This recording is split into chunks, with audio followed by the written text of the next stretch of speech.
I interact with a lot of people in the finance field, and a lot of them are quite shy. They're very, very knowledgeable, right? You speak to them at a Diwali party and they have a lot to say and they're extremely knowledgeable. But the minute the lights and the camera and sort of things come on, they get reserved, right? Because I'm sure there's a lot of people who aspire today to be content creators, but probably are not very sure about how to take that first step or how to get rid of that fear. 50 years ago, also it was important. Now, as you said, it's just become too democratized that almost anybody can market themselves. I'm pretty sure there were people much smarter than Socrates out there who the world never got to see them because they never Put themselves out there. Yeah. And I'm pretty sure there are people much smarter than me, rather all the big shots who are really famous on the internet, but they've never put themselves out there, so nobody knows about them. True. Okay guys, we're back yet again for another podcast. Today we've got a very special guest, Mr. Kashish. Thank you so much for joining us. We actually met at a Diwali party not too long ago and we had planned this for a few weeks, so thanks for joining us. Thanks. You wanna give us a little bit of an introduction for everybody listening? They're bored of me and my voice already. So yeah, currently I work for Zerodha. I work in the business analyst team, Right. and spend most of my time creating content, researching for it, and pushing it out. I'm sure a lot of our audience has already seen you on the Zerodha channels. Hopefully. But yeah, that's what I currently do. And as far as how I got here, it started way back in COVID when I guess almost everyone turned into a YouTuber. Yeah. And I was one of those guys back in college when I was studying my BCom. And I was also doing ACCA, which is like CA for Commonwealth countries. I figured that maybe accounting is not something I want to get into. Right. And So let's go slightly back, right? So how long have you been in Bangalore? I know we've got you all the way here in Bangalore, peak Bangalore traffic all the way from your office. I shifted here December 22. Okay, so about 3 years approximately. 3 years. Yeah, almost 3 years now. And it's been And nice. before that? Before that, I was in Mumbai. Okay. For the first 6 months of my career. My career started in August 22. For the first 5-6 months, I was in Mumbai. Okay. Which is when the company that I used to work for got acquired by PhonePe. And PhonePe asked all of its employees to shift to Bangalore. Right. That's when the shift happened. Understood. And earlier I was hesitant to shift because I had sort of grown accustomed to Mumbai. And Right. being a finance guy, I was like, Mumbai is Is the capital. where I should be. But I'm glad I shifted to Bangalore because that's how Zerodha happened. So I think everything turned out. But we were talking before the camera started rolling, right? And it's actually quite fascinating because, so you're not from a finance family per se, right? Nobody in your family is from finance or the stock market or etc. You've you've done your BCom degree, not specifically anything in finance, right? So how did the interest come about? Yeah, so I guess it was largely because of me being very Just curious? Yeah, curious and fidgety during my COVID days, because that's when we had almost nothing. Even the college classes, all of them were online. So I ended up spending most of my time on the internet. That's when YouTube was flooded with a lot of financial influencers coming in, Right. Most of who have turned really big now. Right. And I largely got influenced by them. Like, So you were consuming the content from a learning point of view. Yeah. Right. And then I figured that this isn't something very hard for me to understand and maybe even do. So I figured, finance is something that I really like, and doing YouTube was a good pastime for me. Right. So I figured, why not just put it into practice? That's when I got into creating content on YouTube. So that's actually quite fascinating, right? So you're saying you sort of started just following a lot of these finance influencers, consuming their content purely from a learning point of view, and then it was like, okay, this is something that you're really, really interested in. Yeah, and I guess it was all just very natural. Now my hindsight is 2020, so I can always say I took the right step. Right. But I guess it was just purely coincidental because even my mom. But okay, sorry to interrupt you. But before this, did you have this thing ki bada hoke mujhe ye banna hai? Like, did you have I know we all have some. So funnily, I was reading a chat that I had with my college friends back in 2019, 2020. Right. And wahan pe I was mentioning that I'll get an MBA as soon as I'm done with my BCom. I'll get into consulting and mint a shit ton of money. Right. Which eventually didn't turn out. So it looks like I didn't really see this happening. Right. But eventually, I think as I was taking one step at a time, all of this was leading up to a moment where Right. so to answer the question, no. No, fair enough. So you were saying, you sort of started consuming a lot of content on YouTube, and then how did you had an interest in finance, you had an interest in learning about finance, learning about businesses, etc. in general, and then what was the next step? You took a step from your end, or you were just consuming a lot of content, or how did that go about? So yeah, again, because I could see a lot of people in my vicinity also, starting out YouTube. Right. And even my mom was a teacher, and even I sort of pushed her. Okay, we'll create a channel where I'll put content on finance. You put on business studies because she was a PhD teacher. Right. So both of us had that chul, I'd say, that got us started. Correct. And again, I really can't pinpoint to that one instance that happened that got me to start doing that. Right. But I think it was just a really good way I could figure a good way for me to spend my time during COVID, because that's when we were Right. really. And then, so you started creating content on YouTube. And that's when, so it just happened. I just published my first video at 7 in the morning. And what was it about?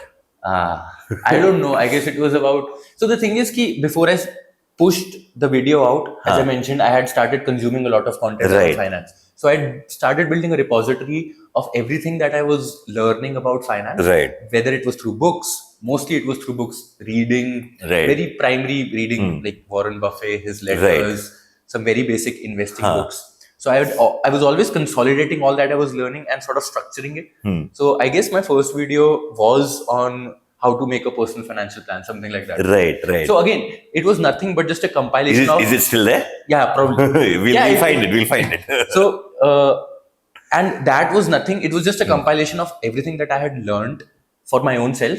And then I figured I might as well make a video out of it. Right.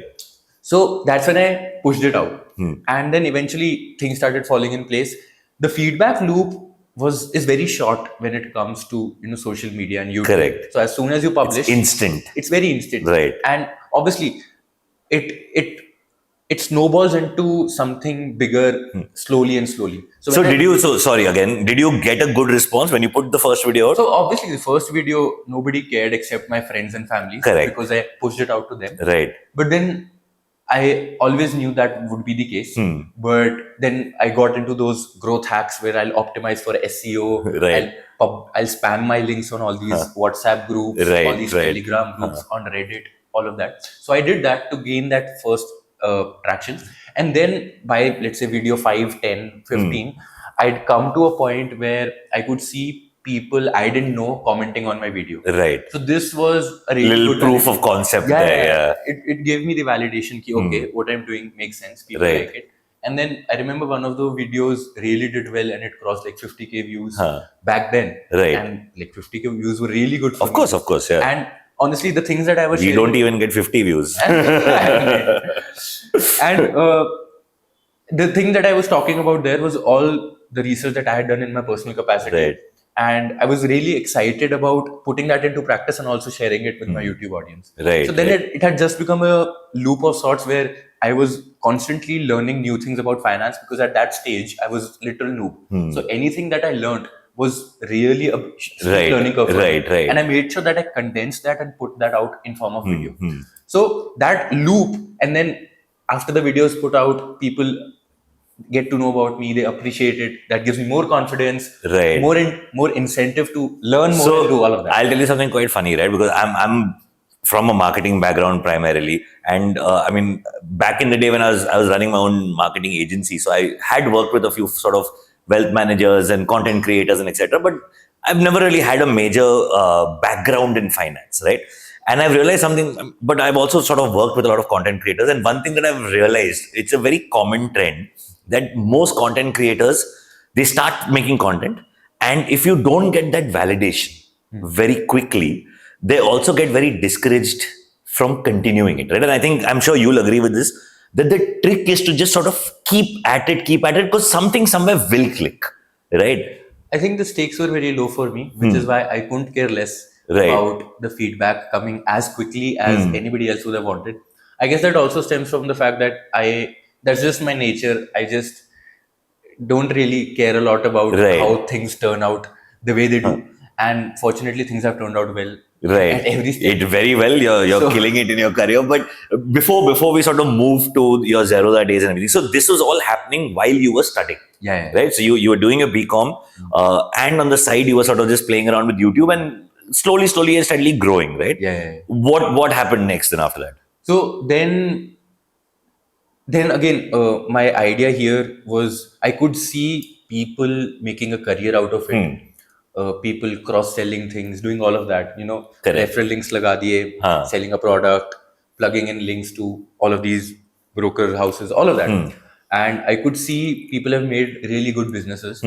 So I was also possibly considering the fact that maybe I could do this full time. Right. And one thing that I experimented with, I had done a lot of research on, let's say, banking sector. Right. I decided to do a webinar of sorts, paid webinar, Right. Based on the audience that I built on YouTube, but primarily also on LinkedIn. Right. On the sideline, I was also doing a lot of LinkedIn. Right. And funny enough, people really get fascinated if somebody really young puts out content, because they look at you from a, I don't know, a pity lens or from a lens ki, wow, okay, this is a young guy. And that I don't think that applies anymore. Maybe 5 years ago it was a very different because story. again, Yeah. LinkedIn was really different 5 years ago. Correct. Absolutely. And even if I talked bare sense on LinkedIn as a 19-year-old, people would appreciate it. Right. And then again, I was very consistent there as well. So you were building your YouTube. So you were sort of putting out content on YouTube and LinkedIn, and it was obviously naturally, slowly, organically growing. Yeah. And that's when I did my webinar, again, getting audience from there. And that's when the first paycheck hit me, where I cashed in on that, the sales for the webinar. So I was really happy about it. So the entrepreneurial germ was always there somewhere. Yeah. But again, I also understood the fact that this won't be a safe way to make money, as is the case with any entrepreneurial activity, right? And that's also when I was sitting for placements for my college, Right. because as much as this side of things really fascinated me, I also knew that maybe I just want a job, because again, that's just how I am. Correct. I love a job. And that's when I got into my first job. Funny enough, the first job that I got through placements was a KPO in Pune. Right. This was supposed to be a back-end core finance. Right. But thanks to my LinkedIn, I had a lot of well-wishers of mine, much senior to me, people in their 30s, 40s, 50s, connected to me through LinkedIn, and they knew me through YouTube. Right. And they knew this is a very young guy who makes some sense. Right. He knows what he's talking about, at least the bare minimum. Right. So when I posted about me joining this job in Pune, my ex-boss, he reaches out to me saying, why don't you join me in my startup? Right. That's when I joined Mumbai. Right. So funny enough, my first job happened because of LinkedIn. Right. Because of all the content and everything, right? And that happened, I guess, because I got in front of him and all of my audience consistently long enough for, let's say, a year and a half, both on LinkedIn and YouTube, where I could gather that trust in them, thinking, okay, this is a sane guy who can help us get to the point where we want to go in that company. Which is when he said, join me. And I was like, yeah, why not? Nice. So that's when my first job happened. So I'll tell you something, right? I'm a very, very strong believer that no matter what profession you are in, whether you're in today's day, I would even go as far to say that if you're a lawyer, if you're a doctor, you could be a brain surgeon, you should know how to create some form of content, right? Now, I'm not saying that you live stream a brain surgery, but what I'm trying to get at is that in today's day, marketing yourself has always been important, right? The fundamentals of marketing yourself have been important even 50 years ago, before social media existed. But in today's day, the platforms are so democratized that anybody can pick up their phone and start creating content. And it's so simple, right? And it's only going to get easier and easier and easier. So, what would you say, like, for people in finance? And I now in today's day, because I'm working with Paterson and everything, I interact with a lot of people in the finance field, and a lot of them are quite shy. They're very, very knowledgeable, right? You speak to them at a Diwali party and they have a lot to say and they're extremely knowledgeable. But the minute the lights and the camera and sort of things come on, they get reserved, right? So, I mean, for anybody sort of starting out in their career, what advice would you, because I'm sure there's a lot of people who aspire today to be content creators, but probably are not very sure about how to take that first step or how to get rid of that fear. So how would, I mean, and you clearly didn't care and it worked out for you. Yeah. Right. So what would you sort of give advice? Just to be clear, I'm still just 3 years into my career. Right. So I'm nobody to give out advice when it comes to that. No, you're being very humble. But I don't know how to answer this because I couldn't disagree with you about the fact that marketing yourself is very fundamental. It's very important. 50 years ago, also it was important. Now, as you said, it's just become too democratized that almost anybody can market themselves. I'm pretty sure there were people much smarter than Socrates out there who the world never got to see them because they never put themselves out there. Yeah. And I'm pretty sure there are people much smarter than me, rather all the big shots who are really famous on the internet, but they've never put themselves out there, so nobody knows about them. True. I think the way to answer that would be to understand what is it that you're trying to get out of it. My whole intention of creating content was more of a incidental outcome, and I keep repeating this over and over again, of me satisfying my curiosity about a topic, learning about it, condensing it, and then putting it out. Right.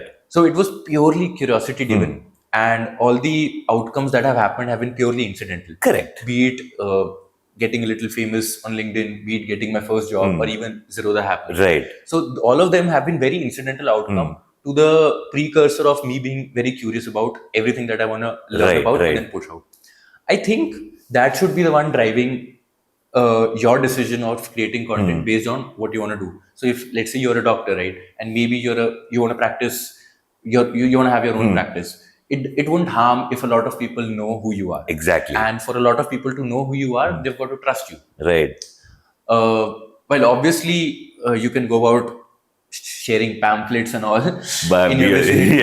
But I guess it's much more efficient where you have that one-to-many communication, which becomes very easy with social media and the digital world that we're in, right? So it won't harm them to do that. But then again, it should come from the fact, what exactly are they trying to achieve? Correct. And I guess that incentive should be strong enough for them to take that. So then the fear and the reservation doesn't matter if the objective is strong enough. Yeah, fear doesn't go away, but it doesn't matter anymore. Correct. You have a bigger purpose for yourself. Nice outlook. So let's talk about. I think we've not gotten into it, but for everybody who's probably seen Kashish for the first time, he's a big shot at Zerodha. I just saw, congratulations by the way, I just saw your channel hit 200,000 subscribers. And I think it's been a year maybe? 15 months. 15 months, right? So anybody I'm sure everybody already knows about it, but if you haven't, check out Daily Brief. Kashish is one of the content writers, is that the right word? Yeah. Researchers, content writers, all-rounders. So how did that come about? Zerodha and then eventually the Daily Brief. So before I joined Zerodha, Daily Brief was already in the works. Okay. But then it was, I wouldn't say in a beta stage, but it was in a stage where we were still experimenting with what we were trying to achieve. And how it came about the story is out there in the public as well. I guess Nitin also has mentioned it a lot, where Nitin was really dissatisfied with subpar form of podcast and just finance journalism out there, finance content out there, right? And as much as we'd hate to admit it, Zerodha did lose out a bit on the content. They were a bit late on, is that what the content cycle? Not really late, but we did miss out on the content cycle, at least the boom that happened in 2021, 2022. We won't say we were late because Varsity is and continues to be the sole financial education platform in the world that's comprehensive enough and totally free. So we were never late to it. Correct. It's just that when the form factor changed in 2021, we couldn't realize it because it just happened too fast. Right. But that didn't mean we wouldn't act on it. And by the time we realized, okay, we need to act on it, that's when we started, again, Varsity also then from a text first became a video first sort of a platform. And that's when also we started experimenting with the concept of Markets by Zerodha, where the idea was, again, very simple: bring you good financial content in a manner that's much deeper than your regular headline or text reviews, with some form of intellectual honesty and exploratory nature, to it being an exploratory nature. This was the idea, but then again we were experimenting. What will it look like? Now what we see as the Daily Brief, which is a daily podcast we host, where every day we cover 2 to 3 news stories. Each, I don't know, like 8 to 10 minutes long, Right. where we cover about we cover the topic in depth, hopefully doing justice to it, as much justice as we can do in one day of research. And that's what it has come to about. As far as me joining Zerodha goes, that was also again, I guess, a function of some good deeds I would have done during my LinkedIn days, because how I got into Zerodha was a friend of mine who I had met during college because of LinkedIn, got funded through Rain Matter. His startup got funded. Right. And when he got, so he was in touch with folks at Zerodha. And when he got to know that they're looking for someone to do content, Right. that friend of mine remembered that there's this guy Kashish who used to do content, who still does content, and he is relatively sane. Maybe you guys should check him out. But so, I mean, sorry to interrupt you again, but the fact that you just literally took a very impulsive decision back in the day to just start recording and publish a video has in the sort of future opened that many doors, right? And it's going to continue. It never ends. Yeah, I guess I was just really lucky. I would really call it dumb luck, because who knew? I could have maybe experimented with other things, and it would have turned out the other way around. It was pure dumb luck. But I guess it was also to the point where I knew what I wanted to do, and I was hell bent and unapologetically myself when it came to doing that consistently. Pehle it was YouTube. I'd stopped YouTube for a while. I continued doing it on LinkedIn, creating content. But again, even though I jumped ships from YouTube to LinkedIn, I continued doing content because I found my peace in that. Right. And I guess, again, it's just my luck. Maybe this is the decade where things turn out well for people who do content. But it just happened. So, I mean, I know we'll obviously talk about your research process in detail, at a different time, because that's a whole podcast and a different conversation by itself. But I think one thing that I wanted to ask you, right, and I sort of see some similarities between my career and your career, is that we both sort of work at the cusp of finance and marketing, right? Obviously in very different capacities. But to give you a little bit of my background, is I've always had a marketing background, sales, marketing. I've had my own agency. I've worked in an agency, worked with different clients. So I've done marketing for whether it's a sports team to a finance company to a garam masala company, right? So the spectrum is quite wide.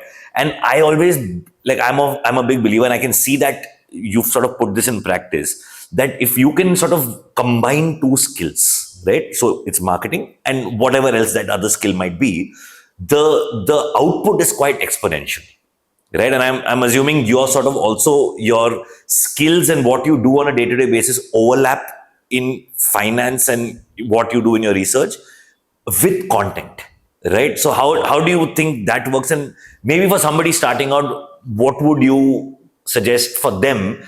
How do you sort of build two skills simultaneously? So let's go one by one. Yeah, I know I've asked you a bunch of there. questions. So I guess the first thing, I mean, you're totally right when you say there are very few people who can do both content and finance simultaneously.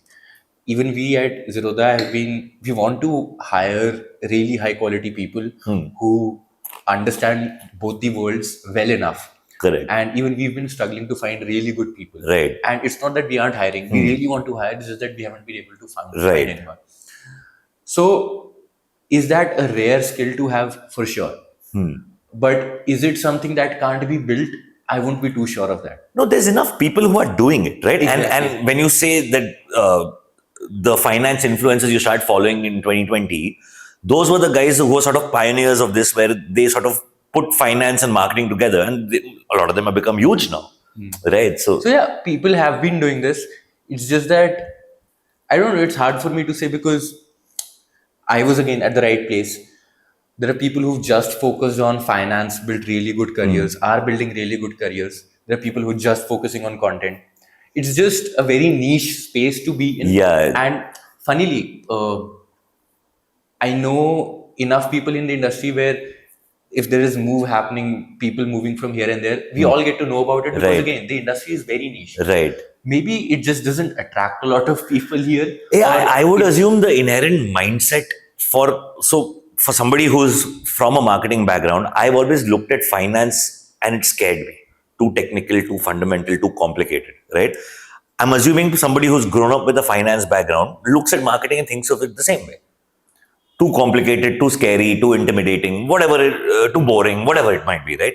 So I feel like maybe the inherent overlap of the two hadn't happened. I don't think this sort of overlap existed 15, 20 years ago. And this is probably a very new phenomenon which has come about in the last maybe 10 years. Quite possible. I mean, I am not really that good a student of history, nor of financial markets. Honestly, my career is really short.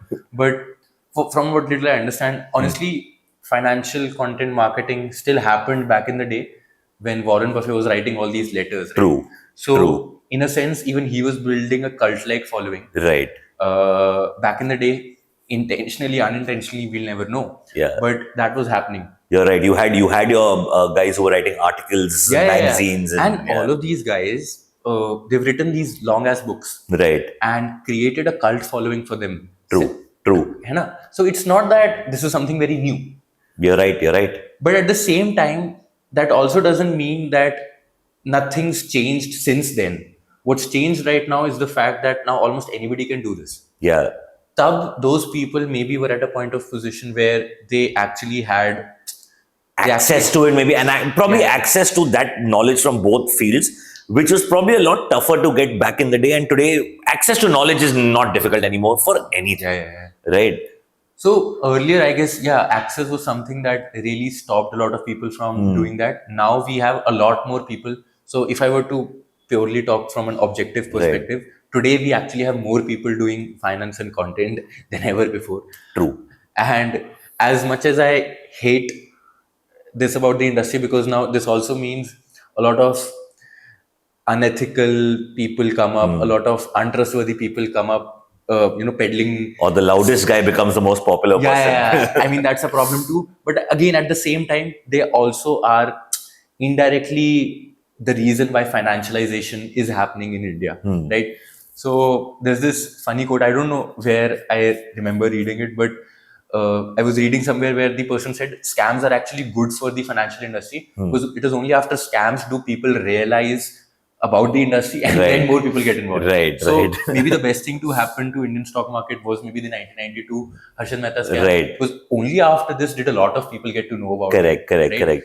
I don't know how ethical or unethical that statement is, but that makes some sense to me. Right. And SEBI was actually formed after that. After that, right? Even NSE was formed. So now that we look at it, maybe Harshad Mehta scam did have unintended good consequences too, right? And again, we're getting into a different tangent, but coming back to content and marketing, right? Now we're at a time where, honestly, financialization of savings in India is at a point where we've reached a point where we can actually hit a level of, how do I put it? Like, are you saying from a point of view where people have more disposable income? That too. But at the same time, the breadth of people that we can still reach is much higher. And earlier, maybe it wasn't accessible to those people to do stock markets, mutual funds.